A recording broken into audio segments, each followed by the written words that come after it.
कहते हैं नदी किनारे रूखड़ा जब तब होए विनाश, कुछ वैसा ही चल रहा है इस वक्त। यहाँ जो देख रहे हैं आप मैप में जापान के पास में अब असली युद्ध होगा। जानेंगे कौन कौन इस युद्ध में उतर रहा है, टेंशन में अमेरिका क्यों आ गया है। जियोपॉलिटिक्स में जहाँ ये सब कुछ चल रहा है तो वहीं दूसरी तरफ अचानक से ईरान के ऊपर $85 बिलियन खर्च करने को तैयार है भारत। आखिर क्या चल रहा है, वो भी तब जब अमेरिका ने अपने F-16 विमानों को रवाना कर दिया है ईरान। जियोपॉलिटिक्स में धमाल मचा हुआ है। आइए जानते हैं इन खबरों को विस्तार से। रूस चाहे जो कहे जैसा कहे, लेकिन इतना याद रूस को रखना चाहिए कि रूस के वक्त में चाइना काम नहीं आएगा, और ऐसा ही अभी तक दिखता आया है। फिर भी रूस की मजबूरी है कि चाइना के साथ खड़ा रहना पड़ेगा।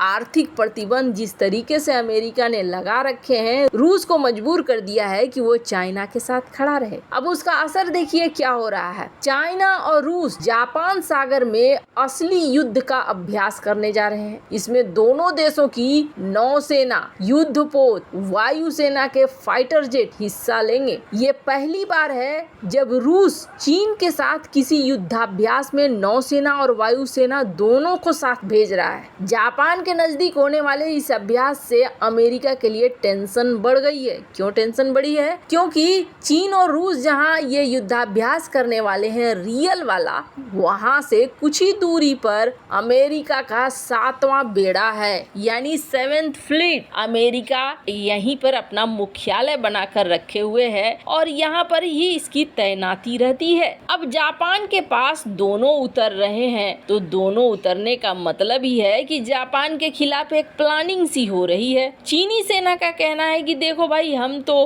पूरा इस तरीके से युद्धाभ्यास कर रहे हैं जिससे कि हमारे हितों की रक्षा हो सके। कहने का अर्थ ये है कि हम जो चाह रहे हैं वही करेंगे। हम अगर कह रहे हैं कि जापान के ये द्वीप हमारे हैं तो हमारे हैं, इसलिए उसमें कोई दिमाग न लगा सके, इसलिए दोनों साथ मिलकर लड़ेंगे। वैसे इसे नाम दिया गया है इंटरेक्शन 2023। अमेरिका टेंशन में है कि एक आध मिसाइल अगर इधर उधर हुई और 7th फ्लीट में लगी तो फिर जवाब देने के लिए अमेरिका को तो आना पड़ जाएगा, और अमेरिका को न चाहते हुए भी इस युद्ध में कहीं कूदना न पड़ जाए। वैसे जापान से रूस की भी दुश्मनी है और चाइना की भी दुश्मनी है। चाइना भी जापान के द्वीपों को अपना बताता है, रूस भी जापान के द्वीपों को अपना बताता है, और यही वजह है कि दोनों ही देशों के साथ इसकी टेंशन चलती रहती है। एक बार भारत जापान रूस का एक ट्रायोका बनाकर कोशिश भी किया था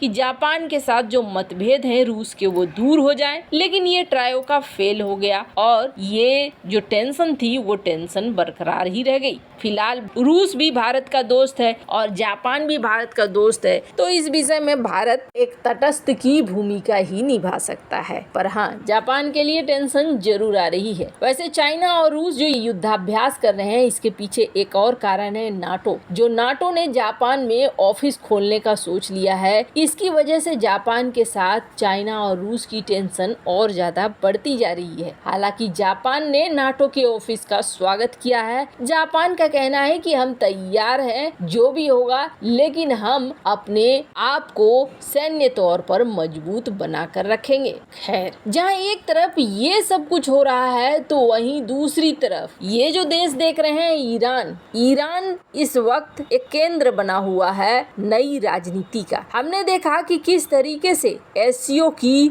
वर्चुअल मीटिंग में ईरान को शामिल कर लिया गया। ईरान अब एससीओ का मेंबर बन गया। एससीओ के मेंबर बनते ही ईरान को कई ऑफर भी मिलने शुरू हो गए। चाइना चाहता है कि एससीओ के जितने मेंबर हैं वो उसके अनुसार काम करें और उसके ग्रुप के हों। मतलब चाइना चाइना का जो ऑर्डर हो करीब करीब उसी को माने। इसलिए बीच में ये भी बात आई कि हमने ईरान को एंट्री देकर तो बहुत अच्छा किया, लेकिन भारत को एंट्री नहीं देना चाहिए, भारत को एससीओ से हटा देना चाहिए, क्योंकि ये चाइना के सपनों और उम्मीदों पर पानी फेर रहा है। स्क्रीन पर आप देख सकते हैं कि किस तरीके से चाइना में ये बात होने लगी थी। पर चाइना ने अगर ईरान को एससीओ में शामिल किया है तो बहुत सारी चीजें सोचकर ही की है। चाइना को ईरान के रूप में एक साथी चाहिए जिसके पास तेल गैस का भंडार है और ऊपर से जो पहले से ही जला भुना हुआ है अमेरिका के साथ, जिसकी अमेरिका से नहीं बनती है। इसलिए तो चाइना ने यहाँ पर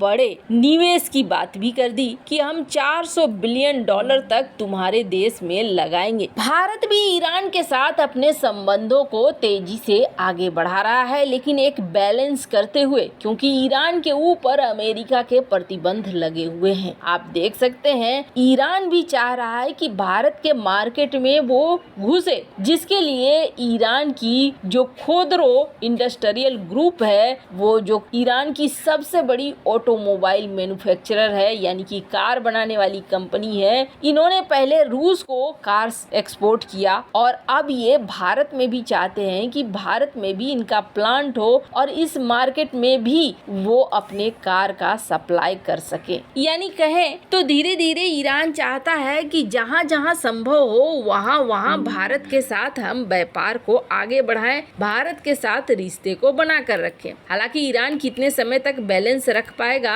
ये तो देखने वाली बात होगी, पर ईरान अकेले सिर्फ चाइना के ऊपर निर्भर नहीं रहना चाहता है। लेकिन हाँ, इधर बीच ऐसा है कि ईरान कांड भी कर रहा है। जैसे कि देख सकते हैं आप, ईरान ने हाल ही में क्या किया है, फिर से एक अमेरिकी ऑयल टैंकर को जब्त कर लिया है। पिछले 2 महीने से यही सारी चीजें चल रही है और इस बार फिर से जब्त कर लिया है, जिसके बाद अमेरिका ने अपने F-16 विमानों को भेज दिया है कि अगर ये नहीं छोड़ते हैं तो कहीं ना कहीं कुछ न कुछ एक्शन होगा। ये करीब तीसरी बार है जब अमेरिका के किसी ऑयल टैंकर को ईरान ने जब्त किया है। हालांकि ईरान आधिकारिक तौर पर कभी नहीं कहता है कि हमने ऑयल टैंकर को जब्त किया है, लेकिन ये खबर अमेरिका की तरफ से आती है कि हमारे ऑयल टैंकर को जब्त कर रहा है, परेशान करने की कोशिश कर रहा है। खैर, ये कहानी तो चल ही रही है, पर इन सब के बीच में भारत की कंपनी ने बड़ा फैसला लिया है और भारत की कंपनी